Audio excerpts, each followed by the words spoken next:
रचना शर्मा जी, चेन्नई से। और राधे राधे बाबा जी। राधे राधे महाराज जी, आपके चरणों में कोटि कोटि प्रणाम। महाराज जी, मुझे सर्वश्रेष्ठ परमार्थिक साधक बनने के लिए कौन कौन से गुण होने चाहिए और मुझे सर्वोत्तम शिष्य बनना है आप? सबसे सबसे पहला गुण होना चाहिए कि हम में कोई गुना ही नहीं है। तृणादपि सुदीचेन तरोरिव सहिष्णुना अमानिना मान देन कीर्तनीया सदा हरि। पहला ये होना चाहिए कि मैं किसी योग्य नहीं हूं, यही होना चाहिए। पूरे जीवन भर इसी को ढकते चले आए हैं कि हम किसी योग्य नहीं हैं, भीख मांग के खाना, अकिंचन भाव से रहना, 1 रुपया पास नहीं, 1 इंच जगह नहीं, ऐसे जीवन। अब भगवान को प्रकाशित करना था तो वो प्रकाशित कर दिया। अगर यूट्यूब ना होता तो कौन जानता। भगवान को प्रकाशित करना था, कलयुग के यंत्रों का जमाना आया, देश विदेश बात फैल गई तो वो योग्यता दिखाई देने लगी। नहीं तो सदैव ढक के रखा जाता है, अपने सद्गुणों को ढक दिया जाता है। और सदैव जब वार्ता की जाती है मैं बहुत अधम हूं, मेरे में कोई सद्गुण नहीं कि मैं आपको रिझा सकूं। प्रभु आप अपनी कृपा से रिझ जाओ और हो सके तो अपने योग्य बना लेना।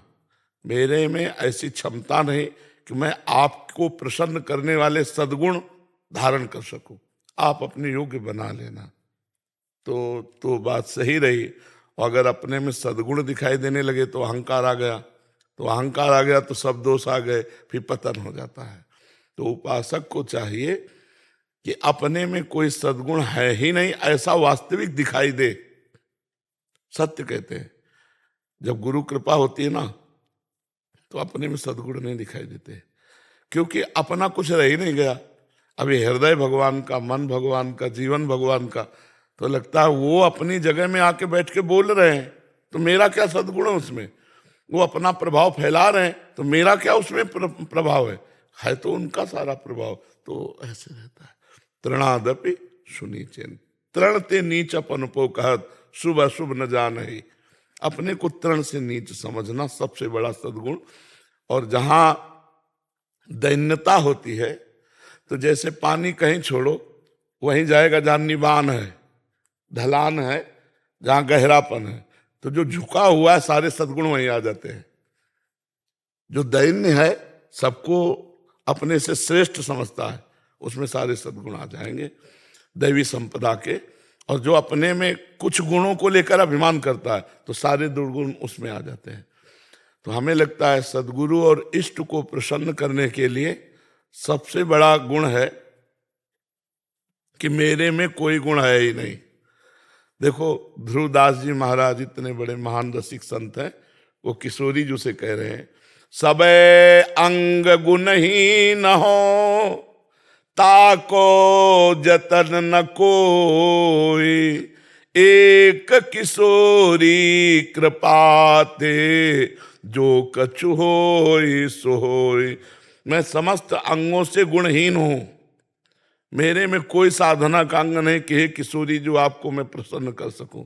अब तो भरोसा केवल आपकी कृपा का है। और कितने बड़े महापुरुष हैं कि 42 लीला जैसे ग्रंथ की रचना की। महान अद्भुत रस सिंधु है 42 लीला। कह रहे सबे अंग गुणहीन हो ताको यतन न कोई, एक किशोरी कृपाते जो कछु होई सो होई। सो कृपाति सुलभ नहीं ताको कौन उपाओ, चरण शरण हरिवंश की सहज ही बन्यो बनाओ। बोले वो किशोरी की कृपा भी ऐसे थोड़ी होती है। बोले जब हरिवंश महाप्रभु की शरण में हो जाए, चरणों का आश्रय ले ले तो फिर कृपा का अनुभव हो जाता है।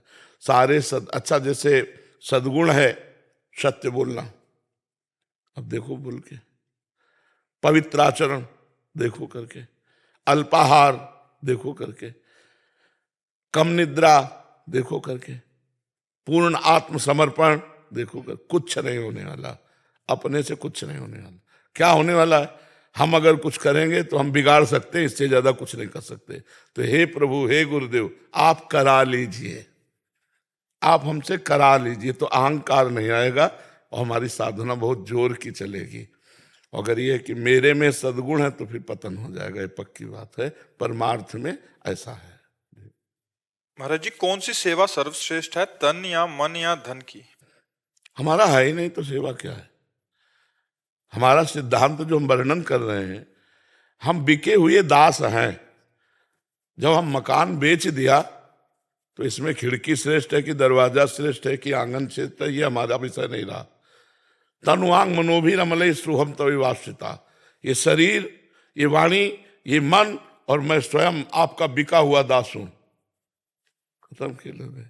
अब इसमें तारतम्य मिलाने की कि तन की सेवा श्रेष्ठ, कि धन की सेवा श्रेष्ठ, कि मन की सेवा श्रेष्ठ, न मेरा तन, न मेरा धन, न मेरा मन, मैं तो बिका हुआ दास हूं, इसमें श्रेष्ठ और लघु की बात क्या है? शरणागति की। अब अलग होकर बात करके कि कौन सी सेवा श्रेष्ठ है, तो इसमें सेवा में पहुंच ही नहीं होगी अलग होके। तन्मया से सेवा होती है, अलग होके सेवा होती ही नहीं। अपना धन मान करके प्रभु को दोगे तो 1 का लाख दे देगा वो, लेकिन मन प्रभु में नहीं रमेगा। तन से जो चेष्टाएं होती हैं वो सफल मानी जाती है जब मन वही हो जो हम सेवा कर रहे हैं। वो तो समर्पण से होता है, वो धन आदि से नहीं होता, वो समर्पण से होता है। तो समझ पा रहे हैं हमारी बात?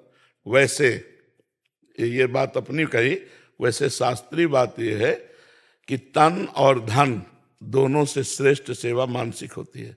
पर मानसिक सेवा में प्रवेश तभी होता है जब शारीरिक सेवा की जाए। शरीर से खूब सेवा की जाए तो मानसिक सेवा में प्रवेश करने का अधिकार मिल जाता है, और मानसिक सेवा सर्वश्रेष्ठ है। पर ऐसे देखो, मानसिक सेवा कैसे करोगे? आंख मूंदो तो अंधकार दिखाई देता है। जब सेव्य नहीं आए, मान लो ऐसे प्रिया प्रीतम सामने आ गए तो शुरू कर दी सेवा। अब जब सेव्य नहीं आए तो सेवा किस बात की?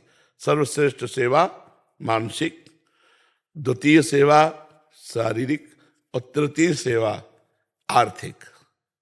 अब शरीर से नहीं कर सकते हो, मन नहीं लग सकता, जीवन भर मेहनत की, रुपया कमाए हो, गौ सेवा, संत सेवा, भगवंत सेवा में लगा दो। नहीं, सबसे श्रेष्ठ है मानसिक सेवा। और वो जो बात पहले कही वो शरणागति की कही कि हमारा कुछ है ही नहीं तो क्या सेवा, हम तो बिके हुए दास है। जी।